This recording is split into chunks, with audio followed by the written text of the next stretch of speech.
Bom, de acordo com o portal Metrópolis, senadores e deputados do Centrão devem seguir com a obstrução dos trabalhos no Congresso por toda essa semana. O movimento é coordenado pela Frente Parlamentar da Agropecuária, com apoio das bancadas evangélica e da Segurança Pública. A ideia é mandar um recado ao STF depois das recentes decisões sobre aborto, drogas e marco temporal. E diante dessa crise entre o Congresso e o STF, o Palácio do Planalto mantém uma postura de neutralidade, com urgência nas pautas econômicas. O entendimento do governo é que a melhor estratégia é manter distanciamento do problema e não interferir nesses assuntos. Estão fazendo a egípcia, né? Não vi, não sei. E aí, Renato, vou começar contigo, porque, de fato, né, essa é uma questão que a gente vem também falando há bastante tempo aqui no Linha de Frente, que, querendo ou não, há, sim, um ativismo do judiciário, né, o judicial, com relação a, principalmente, pautas progressistas, né? Se você olhar, a gente está falando de pautas progressistas, de imposto sindical, de aborto, de droga, de marco temporal, e há realmente aí essa discussão se algumas dessas pautas fazem sentido uma discussão no STF. Eu mesma sou muito crítica a isso, né? Queria ouvir você um pouquinho. Você também acha que o STF está legislando? Bom, vamos primeiro para a obstrução. Tá. Eu fui assessor parlamentar, então, quando você estuda o regimento das casas, seja a Câmara Municipal, seja o Senado, a Câmara dos Deputados, tem um monte de instrumentos que faz com que você atrapalhe o andamento. Se um vereador, um deputado federal, estadual, um senador quiser ser uma pedra no sapato da presidência da casa, ele consegue utilizando com inteligência isso. É, grosso modo, uma forma do parlamentar fazer uma espécie de greve. Vamos parar tudo, vamos segurar aqui as votações. Isso... E eles estão podendo, né? Estão fazendo isso. Estão ganhando pouco e tal.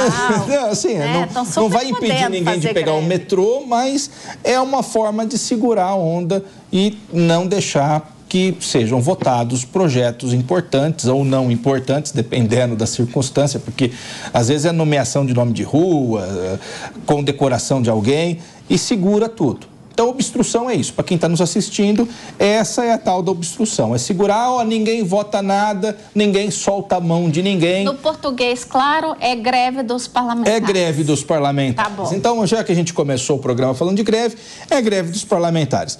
Daí eu fico pensando, do jeito que eu comecei lá o programa, falando que esse tipo de atitude não era o correto, eu continuo com a minha coerência. Eu acho que obstrução na Câmara, você atrapalha todas as pautas. Então, tem alguma discussão em relação ao STF? O próprio STF dispõe, na nossa Constituição Federal, de ação direta de inconstitucionalidade, de arguição de descumprimento de preceito fundamental, de mandado de segurança, para você fazer a coisa valer. Agora, o STF é o último intérprete da Constituição. Ele acerta sempre? Não, mas alguém tem que dar a última palavra. Esse é o ponto. E não existe vácuo de poder. Então, a gente tem uma Constituição que ela é muito ampla, é uma Constituição com centenas de artigos, que só o artigo 5º, que trata dos direitos fundamentais, é super amplo, e isso dá margem para discussões e interpretações principológicas. Essa é a diferença da nossa Constituição, por exemplo, da Constituição dos Estados Unidos. Então, o STF tem o poder de decidir por princípios, e aí ele, como não existe vácuo de poder em lugar nenhum do mundo, ele acaba decidindo, principalmente quando o Congresso Nacional não decide. Então, são pautas importantes. Essa questão, por exemplo, do casamento homoafetivo, que é uma pauta que agora o Congresso Nacional quer proibir, tem um projeto de lei sobre esse assunto, isso já foi discutido. Isso daí já é direito adquirido. Quantos casais homossexuais estão casados no Brasil? Homem, homem, mulher e mulher. Isso é direito posto. Então, não cabe ao Congresso querer rever esse tipo de coisa agora. Eu concordo com você, Renato, mas vamos lá. Uma coisa é o direito posto, outra é o direito regulamentado. Regulamentar este direito cabe ao Congresso Nacional. Então, assim, uma coisa é eu vou dar o direito de fato e de direito, só que eu preciso regulamentar. Como é que isso vai se dar? né? Por trás de uma decisão, você tem diversas consequências, né? Por exemplo, quando eu falo, eu vou determinar que 60 gramas, sei lá, 6 gramas de cocaína é usuário, que é o que o STF está querendo fazer, determinar ali a quantidade. Eu não sei, tá, gente, qual é a quantidade que eles vão determinar. Mas digamos que ele dissesse lá, 6 gramas de cocaína é a quantidade que é considerado usuário e não traficante.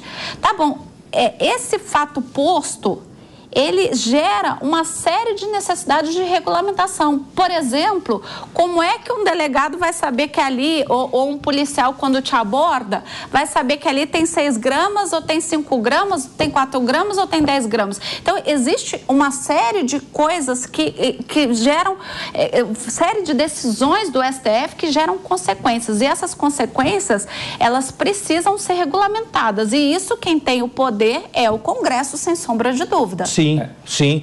E aí, olha só como que é o grande problema. Não tem a regulamentação.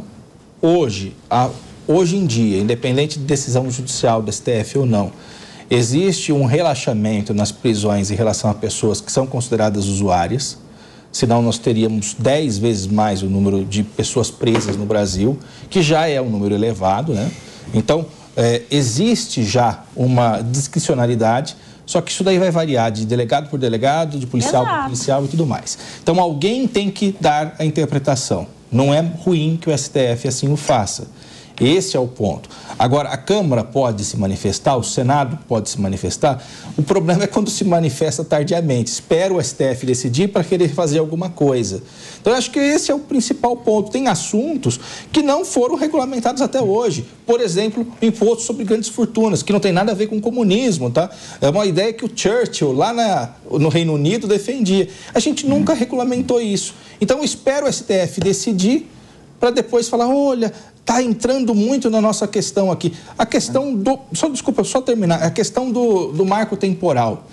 Eu, sinceramente, tenho dúvidas se o marco temporal ele vai atingir quantos proprietários de terra, quantos indígenas e tudo mais. Eu não acho que esse é o problema mais urgente, mais absurdo que o Brasil tem, para que se uma bancada inteira pare o país, pare qualquer tramitação em protesto de decisão judicial sobre o marco temporal, que nem foi unânime. Não, mas aí tudo bem. Até nessa questão que você colocou, é importante a gente dizer, o marco temporal. Eu não sou, eu sou contra o marco temporal, mas vamos lá. Vamos falar sobre a decisão do STF, tá? Independente de posicionamentos aqui de cada um da mesa. O STF decidiu que não existe um marco temporal, isso causa um impacto danado na sociedade, porque a gente troca de 14% do território indígena para 25%. E aí tem terras que estão ocupadas por pessoas de boa fé que compraram aquelas terras. E aí o que a gente faz com essas pessoas? Alguém tem que resolver isso. Então quem que regulamenta é o Congresso, é isso que eu estou falando. Eu acho que a discussão aqui, ela ainda vai um pouco mais além, que é o que eu estou sentindo nas entranhas do poder em Brasília. Ou seja, ela vai aí sobre a independência dos poderes. Quando o judiciário, se não existe vácuo legislativo, o judiciário vai lá, se existe um vácuo na lei, ele vai lá e vai cumprir.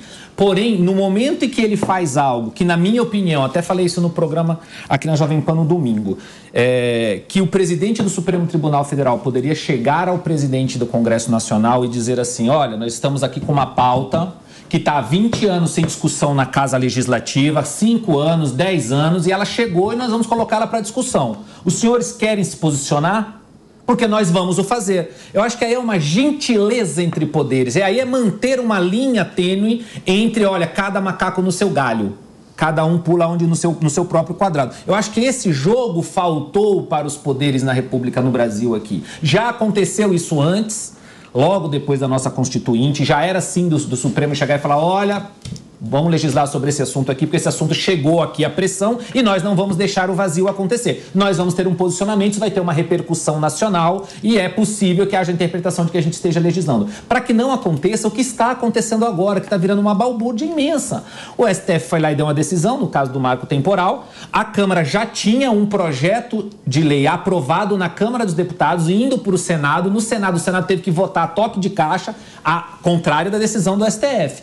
E o STF foi lá e deu a sua decisão. Aí agora o presidente provavelmente não vai sancionar. A casa vai derrubar esse veto e vai acontecer o quê? Nada, uma bagunça imensa, porque é um projeto de lei ordinário. Vai ser declarado inconstitucional. Aí o Congresso não vai deixar isso de graça, vai lá e já tem um projeto de lei tramitando na casa que diz que é o Congresso quem dá a última palavra sobre terras indígenas. Virou uma bagunça. O próprio ministro Barroso, agora assumindo a presidência do Supremo Tribunal Federal, ele deixou claro que, não sendo questões de cláusula pétrea, a última palavra é do Congresso Nacional, que pode revisar a Constituição. Não sendo cláusula pétrea, o Congresso pode ir lá e criar um projeto de emenda constitucional e mudar o entendimento. Então, e é o legislador o escolhido pelo cidadão brasileiro para defender os seus interesses politicamente. O legislador é eleito. E aí você já vê mais dentro dessa balbúrdia a fala do presidente Rodrigo Pacheco agora, trazendo à luz a possibilidade de um projeto de lei que cria tempo para o mandatário do Supremo Tribunal Federal, o presidente do Senado Federal. Então, olha só, tem muita coisa acontecendo aí, todas elas nesse meandro diz respeito à invasão de um poder no outro, a independência entre esses poderes que está muito abalada. Espero que o ministro Barroso, com a leitura que ele fez do seu posicionamento, com essa fala de que, não sendo cláusulas pétreas, é o legislador quem dá a última palavra, porque ele pode, em último caso, emendar a Constituição da República, que esses planos comecem a diminuir a tensão aí, mas eu estou sentindo um cheiro e a obstrução é o mecanismo da casa. Exato. É o jogo, é a regra do jogo. Eles podem jogar desse jeito, estão jogando. Eu, particularmente, não acho que seja a melhor forma de se jogar. Eu acho que o Congresso, eu considero a maioria dos parlamentares fracos na discussão política, ele tinha que legislar. É isso que ele tinha que fazer, ele tinha que tocar essa coisa para frente, trazer pautas que são de interesse do povo. Eu gosto muito do instrumento do plebiscito, tem dúvida, é uma questão que impacta toda a nossa sociedade, porque o poder é do povo. É exercido indiretamente por seus representantes. Mas, Ricardo, agora também querer fazer... Não é tudo, são algumas... Não precisa ser para tudo. São para pautas que dividem a nossa sociedade. Daqui a pouco o povo que está pagando caro também, o congressista, vai ter que ir lá trabalhar para ele. Mas não é ser radical, Elaine, não precisamos ser radicais. Não é para tudo, mas existem pautas na nossa sociedade que a gente precisa ouvir a sociedade. Ricardo, só apimentando um pouquinho mais, exatamente, o ministro Barroso fez essa declaração, que é uma declaração de um professor de direito constitucional, corretíssima, é assim que está nos livros, só que há quem defenda, e eu sou um desses, que a emenda constitucional, para que ela não seja inconstitucional, além das cláusulas pétreas, aquela prevista na Constituição, também os direitos fundamentais, como são os direitos fundamentais lá da propriedade, da liberdade de expressão, etc. Só que os direitos fundamentais, eles estão esculpidos no artigo 5º da Constituição. Quem está nos assistindo, abre a Constituição, joga no Google, vê o tamanho do artigo 5º e o tamanho de direitos, o tanto de direitos que são direitos fundamentais no Brasil. Ou seja, todos aqueles assuntos são consideradas cláusulas pétreas também. Então, isso dá espaço para uma série de coisas serem declaradas inconstitucionais, uma série de leis e atos normativos e tudo mais. Então, não se resolve essa equação de maneira fácil. Esse é o grande problema. E daí eu volto num problema ainda maior. As assembleias legislativas dos estados têm um poder normativo mínimo. O que eles conseguem legislar? Quase nada. Sim. Então, também tem uma concentração dentro da Câmara dos Deputados e do Senado. E o problema da nossa baixa qualidade do Congresso Nacional. Tem deputado que está ali que não sabe o que está fazendo ou que está ali para conseguir emenda para o seu município. Vira um vereador federal. O sujeito está indo atrás de emendas. E é isso que acaba sendo motivo de barganha para todo governo que entra e sai. Porque você vai no deputado e fala, olha, tem um programa em tal ministério que vai mandar uma ambulância para a tua cidade. Então eu te apoio. Vou construir um hospital, uma creche, uma escola, qualquer negócio, um recap asfáltico no teu município onde é a tua base. E nós vimos agora, Folha de São Paulo, capa de ontem, que no Nordeste a construção de cisternas, a construção de equipamentos públicos que combatem efetivamente a seca são colocados nos redutos eleitorais das pessoas, dos deputados e senadores, nos locais onde eles têm votos. E tem regiões mais afastadas e com uma subrepresentação que continuam com o processo histórico, secular de problema da seca. A verdade é a seguinte, né?